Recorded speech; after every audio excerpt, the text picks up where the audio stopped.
So I want to show a little tool that I made. Recently had my father's truck blow a transmission line. And it's a manual transmission, so it wasn't really one of those things I thought about, but heavier duty trucks with a manual transmission still have transmission coolers. So anyways, the line rusted out. Not a big deal, I just replace the line and continue on until I come to the fact that the transmission fill is on the side of the transmission. It does not have a dipstick. And that transmission has a PTO mounted to the side of it, which makes getting any kind of fluid in almost next to impossible. Like with a funnel or quart jugs, it just wasn't going to happen, wasn't going to be pretty. So I came up with this little tool using a garden sprayer and a piece of 1/4 inch brake line.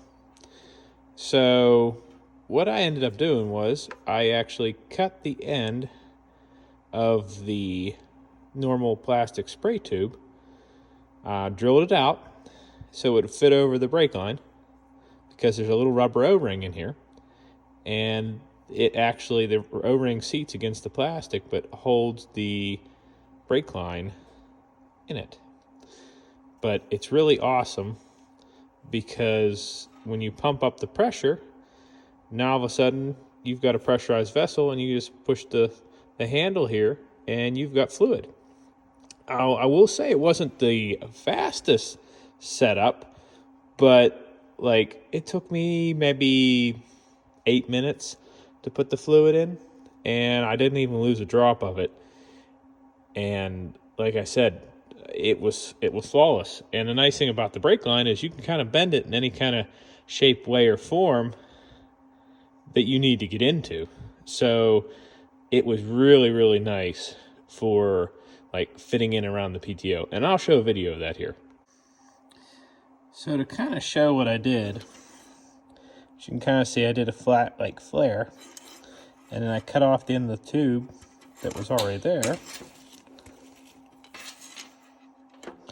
And then that way, the nut that originally fit on there just slide up and over.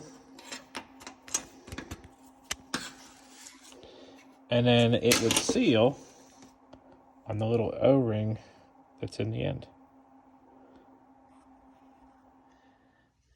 So as you can kind of see my dilemma, that's kind of interesting to get into and try to fill. But anyways, I'll go ahead now and show you how that nozzle and air pump goes in, because I've actually got to top it off. We've taken it for a little ride after it showed full. I figure I got to add a little bit more now because I've gotten all the air out of the system. So you can kind of see how it fits all in. It goes right in like that, over top the pump, and then just squeeze. Simple as that. So to kind of show you what I'm talking about,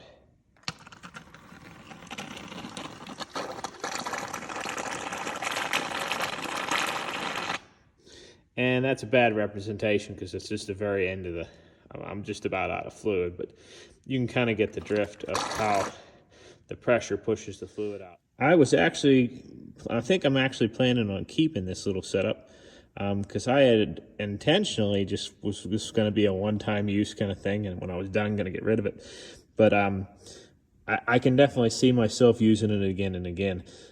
It's one of those things that, like I said, I didn't lose any fluid whatsoever. Getting it in was super simple. I didn't have to fight a jug or a funnel. And I could definitely see this working on the side-by-side or something where you're trying to get fluid up into an area that isn't really super simple to get to, how this could be beneficial. So I think it's going to be one of those little shop hacks that I tend to keep.